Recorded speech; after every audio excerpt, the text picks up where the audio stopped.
Hello friends, welcome back to my channel Shanthi சண்டல் vlogs. இன்னைக்கு சப்பாத்தி பூரிக்கு ரொம்ப ஆப்டாக இருக்கக்கூடிய சூப்பரான சைட் டிஷ் ரெசிபி தாங்க பார்க்க போகிறோம். இந்த சைட் டிஷ்ஷில் நம்ம முக்கியமாக ஒரு பொருளை இதில் சேர்க்க போகிறோம்.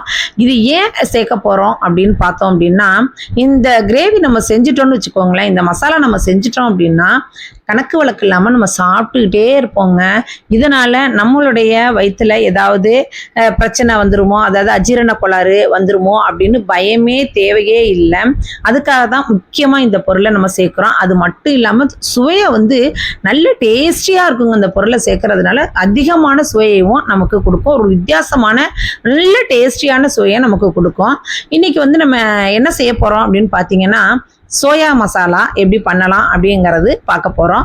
சோயா மசாலாவை கொஞ்சம் வித்தியாசமாக நான் ட்ரை பண்ணியிருக்கேன். இது மாதிரி நீங்கள் செஞ்சீங்கன்னு வச்சுங்களேன், கண்டிப்பாக சப்பாத்தி உங்கள் வீட்டில் செஞ்சு மாளாது, கட்டுப்படியே ஆகாது. நிறைய மாவு பிசைஞ்சு வச்சுக்கோங்க.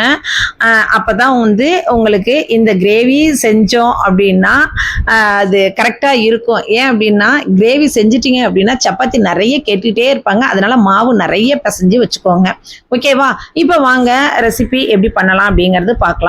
நான் 100 கிராம் அளவுக்கு இது மாதிரி பெரிய பெரிய மீல் மேக்கர், அதாவது சோயா பெருசு வாங்கி வச்சுருக்கேன். இதை நல்ல கொதி தண்ணீரில் போட்டு அப்படியே ஊற வச்சு 5 நிமிஷம் எடுத்துக்கலாம். இதை வறுக்கணும்லாம் அவசியம் கிடையாதுங்க. நல்ல தண்ணி சூடு வந்தால் போதும். அதில் போட்டு இதை மூடி வச்சுடுங்க. அது அப்படியே இருக்கட்டும். இப்போ ஒரு பேனில் ஒரு 10 முந்திரி பருப்பு சேர்த்துருக்கேன். 2 தக்காளி பழம் சேர்த்துருக்கேன். இதை 1/2 டம்ளர் தண்ணி ஊற்றி நல்லா வேக போட்டுடலாம். இது மாதிரி நல்லா வெந்திருக்கணும்.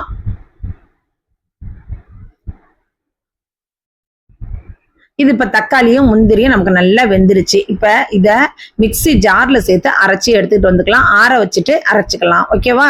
இப்போ திரும்ப அதே பேனில் 2 ஸ்பூன் அளவுக்கு நெய் சேர்த்துருக்கேன். அதே மாதிரி 2 ஸ்பூன் வீட்டில் நம்ம எப்பொழுதும் சமையலுக்கு யூஸ் பண்ணுற ஆயில் சேர்த்துக்கலாம். இப்போ 1 ஸ்பூன் சீரகம் சேர்த்துக்கிறாங்க. இந்த 1 ஸ்பூன் சீரகத்தோட இன்னொரு முக்கியமான பொருள் நான் சொன்னேன் பார்த்தீங்களா, அதுதாங்க இது ஓமம். ஓமம் 1/4 ஸ்பூன் அளவுக்கு நல்லா கையால் கசக்கி விட்டு சேர்த்துக்கலாம். ஏன் அப்படின்னா, இந்த ஓமம் இந்த டேஸ்டியாக இருக்குங்க இந்த கிரேவியில். அதோட நம்ம செரிமான, அதாவது அஜீரண கோளாறுலாம் எதுவுமே இல்லாமல் நமக்கு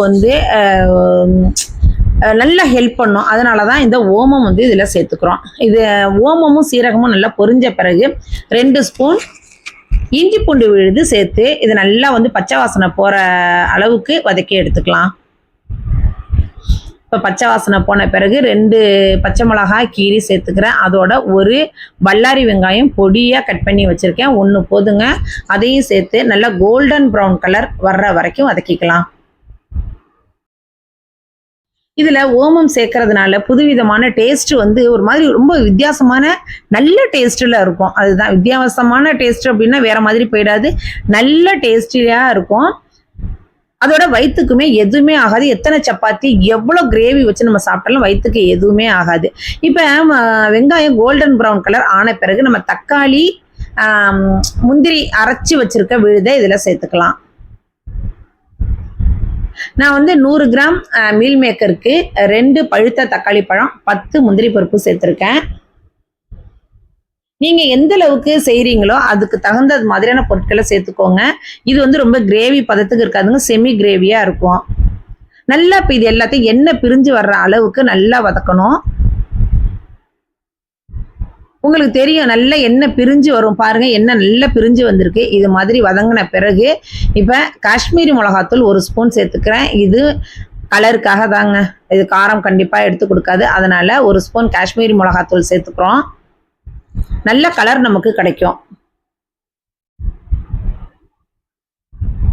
இதையும் சேர்த்து நல்லா வதக்கலாம். இதோட கசூரி மேத்தி கொஞ்சம் எடுத்து கையில் நல்லா கசக்கி இதில் சேர்த்துக்கலாம். பாருங்க, இதுவுமே நல்ல எண்ணெய் பிரிஞ்சு வந்திருக்கு பார்த்தீங்களா? இந்த டைம்ல முக்கியமான இன்னொரு பொருள் சேர்க்குறோங்க. இது சன்னா மசாலா தூள் கடையில் இருக்கும் பார்த்தீங்களா, விற்கும் பார்த்தீங்களா. சன்னா மசாலா அப்படின்னு கேட்டிங்கன்னா உங்களுக்கு எவரெஸ்ட் பிராண்டில் கிடைக்கும். மற்ற பிராண்டுலையுமே இருக்கும். அதுல இருந்து ஒரு 2 ஸ்பூன் எடுத்து இதில் சேர்த்துக்கலாம். ஏன்னா இந்த சன்னா மசாலா தூள் சேர்க்கும் போது சூப்பரா இருக்குங்க. இந்த சோயா மசாலா அவ்வளோ ஒரு அருமையா இருக்கும். சன்னா மசாலா சாப்பிட்டீங்கன்னா எந்த டேஸ்ட்ல இருக்குமோ அதே மாதிரியே இருக்கும். கூடுதலா சிக்கன் சுவையும் நமக்கு கொடுக்கும். இப்போ 1/2 டம்ளர் அளவுக்கு அந்த மிக்ஸி ஜார்ல உள்ள அந்த தண்ணியை சேர்த்து இதெல்லாம் கலந்துக்கலாம். நல்லா கொதி வரட்டும். கொதிச்சு நல்லா எண்ணெய் பிரிஞ்சு வரணும். நல்லா இது மாதிரி எண்ணெய் பிரிஞ்சு வரும்போது பொருட்களை சேர்க்கும் போது தாங்க நல்ல டேஸ்டியா இருக்கும். இப்போ பாருங்க நல்லா கொதிச்சு வந்துடுச்சு. இப்போ ஊறின சோயா இருக்கு பார்த்தீங்களா, நல்ல ஒட்ட தண்ணியை பிழிஞ்சு எடுத்துட்டு இதில் சேர்த்துக்கலாம். ஏன்னா திரும்ப இதில் வந்து தண்ணி விடும். சோயாலாம் வந்து திரும்ப தண்ணி விடக்கூடிய பொருள். அதனால வந்து நல்லா ஒட்ட பிழிஞ்சு எடுத்துட்டு நல்லா இதில் சேர்த்து மிக்ஸ் பண்ணுங்க. இன்னும் ஒரு 1/4 டம்ளர் அளவுக்கு தண்ணி சேர்த்துக்கலாம். பாருங்க இது எல்லாத்தையும் நல்லா கலந்து விடலாம்.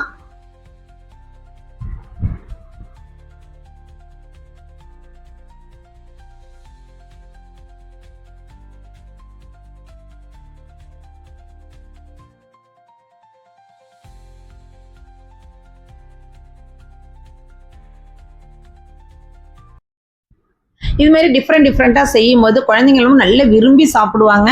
பார்க்கறதுக்கும் இது வந்து உங்களுக்கு சிக்கன் கிரேவி மாதிரி இருக்கும். சிக்கன் துண்டுகள் மாதிரியே இருக்கும். சூப்பரான டேஸ்ட்டாக கொடுக்குங்க. எப்பொழுதும் ஒரே மாதிரியே செய்யாம கொஞ்சம் வித்தியாசமா இது மாதிரி மாற்றி செஞ்சோம் அப்படின்னா விரும்பி குழந்தைங்க சாப்பிடுவாங்க. எல்லாருக்குமே ரொம்பவே பிடிக்குங்க. இப்போ இது எல்லாம் நல்லா சேர்ந்து கொதிச்சு வந்திருக்குது. இந்த டைம்ல சும்மா கொஞ்சமா கொத்தமல்லி தழை சேர்த்துக்கோங்க. கொத்தமல்லி தழை நிறைய போட்டால் அது வந்து அந்த கொத்தமல்லி தழையை வந்து ரொம்ப டாமினேட் பண்ணிவிடும். ஸோ கொத்தமல்லி தழையை வந்து கம்மியாக சேர்த்து நல்லா மிக்ஸ் பண்ணி விடுங்க.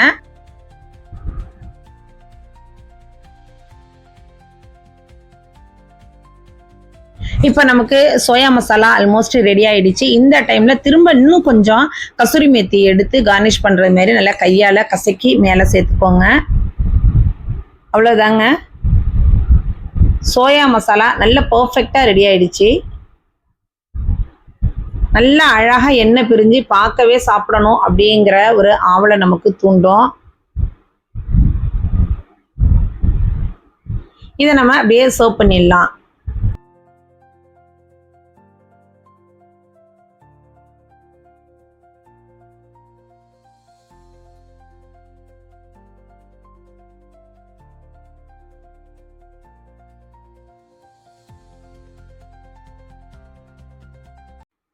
ரெண்டு சப்பாத்தி நம்ம சாப்பிட்றோம் அப்படின்னா கண்டிப்பாக 4 சப்பாத்தி சாப்பிட்லாங்க. அந்த அளவுக்கு இந்த கிரேவி வந்து அட்டகாசமாக இருக்கும்.